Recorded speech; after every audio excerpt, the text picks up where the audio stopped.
Well, as you can see, the starter has doubled, and it's only been a few hours. So I'm going to go ahead, and this is what I'll be using for this Pullman loaf, the sandwich bread I'm going to make tonight. I do use my starter for my other loaves right out of the refrigerator, so this is going to go in the refrigerator. So the first thing that I do is I go ahead and pull out my mixing bowl and my scale. And this is just a cheap one I've used from Walmart. I measure everything in grams. It makes it so much easier so that I get my recipes the exact same way every time. So I put on my mixing bowl and then zero out my scale. And for this recipe, the ingredients are on the, I'll show them on the screen, but it says to use bread flour. I don't normally use bread flour for any of my recipes. I just used unbleached all-purpose flour.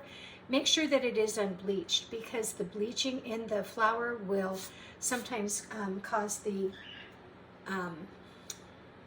starter not to grow, and it won't be as good of a loaf.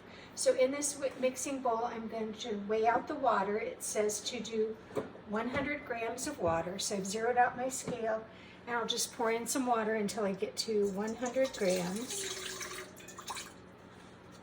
And then it says to add some milk, and they always say whole milk, but I'm a buttermilk person for bread. So I'll use 125 grams of buttermilk. I'll zero out the scale again and then add 125 grams of buttermilk. I don't drink buttermilk, but I use it in place of milk because I usually only have skim milk in my house. So 125 grams of buttermilk, and then 200 grams of the sourdough starter. And like I'd shown in the other video that I did, I have a little more than 200 grams in this jar, but when I pour it out, some will stick, and you can see how active it is. I do want to show you the starter. See how it's all bubbly on top? And then if you look down through it, there's bubbles all the way through. So this is really an active starter. This is what it should look like, and this probably will grow some more. I put this in the refrigerator, and for my other types of bread, I use it right out of the refrigerator cold. So I'm going to pour in 200 grams of the sourdough starter, and it pours pretty good. Sometimes I do have to kind of give it a shake to keep it flowing. And I forgot to zero out my scale, so now I have to do the math that I had 125 grams of milk and 200 grams of starter, so my scale should be at 325 grams once I get this out.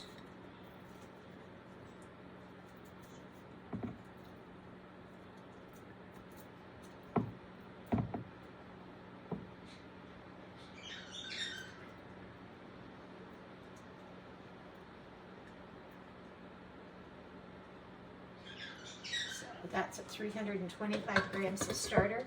And there is just a tiny little bit left in this jar, but it's an active starter, so if I wanted to, I could add equal amounts of flour and water to it. And this little bit of starter that's in here will create the rest of the flour and water to grow.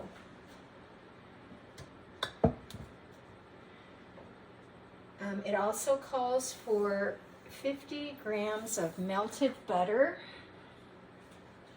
I'm going to zero out the scale and add the 50 grams of melted butter.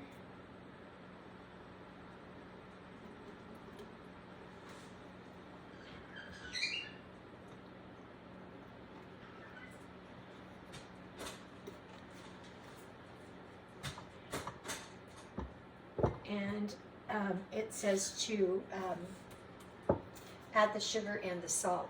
So it calls for 25 grams of sugar, So I'm going to zero out the scale again and pour in 25 grams of sugar and it calls for 10 grams of salt. Some people don't put salt in their recipes, but I found that it really does help with the activation of that starter too. So 10 grams of salt. And I'm a person that I use the dough hook on my mixer all the time. I prefer it over using my hands. So the next thing to do after adding those things together is to whisk these ingredients together. I just whisk it in the bowl until everything is all combined. The butter sometimes will want to stay around the edges, so I just make sure I get that all combined till the starter's really dissolved into the other liquids.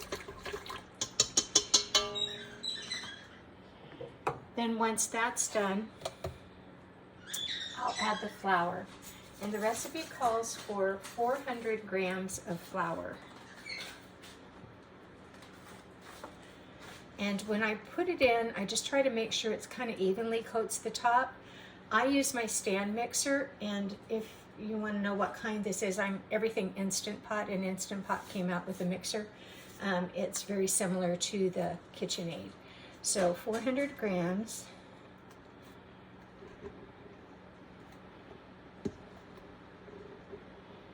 of flour.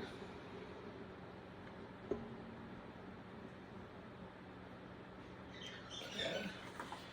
And then I just put it into with the dough hook on.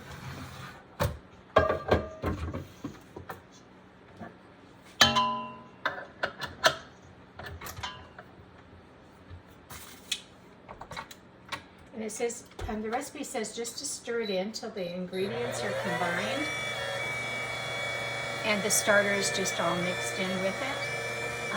It's going to be a kind of a rough dough has formed, so it's not going to be the dough that you're going to use for the bread itself yet, or that consistency.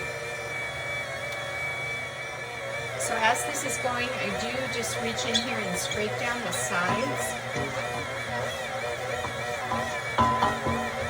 And it's going to start cleaning the sides too once it gets all incorporated. So once it starts clearing the sides, I go ahead and turn it off. And then once it's all done, then I let it just sit for 10 to 15 minutes. I'll go ahead and cover it. I have some plastic shower caps. I got like a box of 50 of them for like $5. And I use them to cover up things as I'm baking them, just the clear plastic cheap reusable ones. So I'll cover that and I'll let it sit for about 6 to 8 minutes or so, and then I'll come back and take a look at it.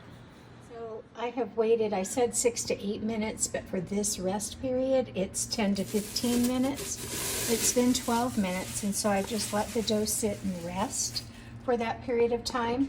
And the reason that you do that is so that the flour can hydrate, so that it can absorb all the liquid that's in there. So that the liquid has gotten absorbed by the flour. Another thing I do too, and I didn't do it one time and I do it all the time now, is while it's resting, I go ahead and clean off the bits that are left behind on my dough hook and on my scraper, because I didn't do that once and I got little chunks of dried stuff in my dough. So what we're going to do now that it's had a chance to hydrate is we're going to knead it. And like I said, I always use my mixer. You can knead it by hand, I guess, too, but you need to knead it for about 6 to 8 minutes. I do it on a number 2 setting, which is pretty much the same as what a KitchenAid mixer would be also. And so that'll go for 6 to 8 minutes. And I'll be able to tell the difference in the consistency. Occasionally I will scrape it down the dough hook just to make sure that it doesn't just stay in the same position each time. So we'll get back with you in just a few minutes. Hopefully you can hear me over the mixer, but it has been 7 minutes and 50 seconds. And what I do at the end is I'll go ahead and, sorry I didn't put my bottle up. I'll go ahead and add a little drizzle of olive oil to help it release some. So just a trickle, and let that mix for just a bit. I also will use my scraper to get down in there and make sure it pulls loose from the bottle. So once that's done, I'll go ahead and turn off the mixer. And I'll clear off my dough hook. This dough does kind of make a wet dough. And so then after the kneading period has happened, I use this container here to have my dough rise overnight. This comes in, it's a canister set from Walmart, and they're really cheap, and it has a plastic lid. I have a hard time discerning if a dough ball has doubled when it's in something round. So since this is square, I get a better idea of what's happening with it. I'll go ahead and just remove this and use my fingers to scrape it loose from the bottom. I do spray this with olive oil so that it doesn't stick when it's sitting out overnight for the 6 hours or so that it's going to need to be doing. So I'll pull this loose and just let it plop down into this container. Like I said, it is a stickier dough than some of the other recipes that I use, but I will then just kind of plop it out, smush it out into the bottom of this so that it's even, and I kind of know where it's at. I will mark this with a marker, and so I can tell for sure when it has doubled. So let's see what we've got here. So it's about there. The camera makes it hard to see because it's not quite the same level as this is, but it will, then I'll put the lid on it and it will sit for, oh good, 6 to 8 hours until it is doubled. And again, I use my handy dandy spy cam on my bread at night.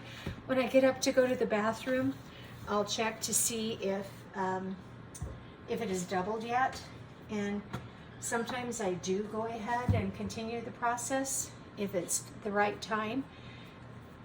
I sit it up a little bit so it is the same level as the camera by just sitting it on a cooling rack and turning the mark that I made towards the camera. So this is where the mark is, and you can kind of see where the level of the dough is. So this will sit out on the counter. I don't completely seal it because the expansion will cause this lid to pop and I don't want it to dry out too much. I'll just seal the 3 sides and let one stay up.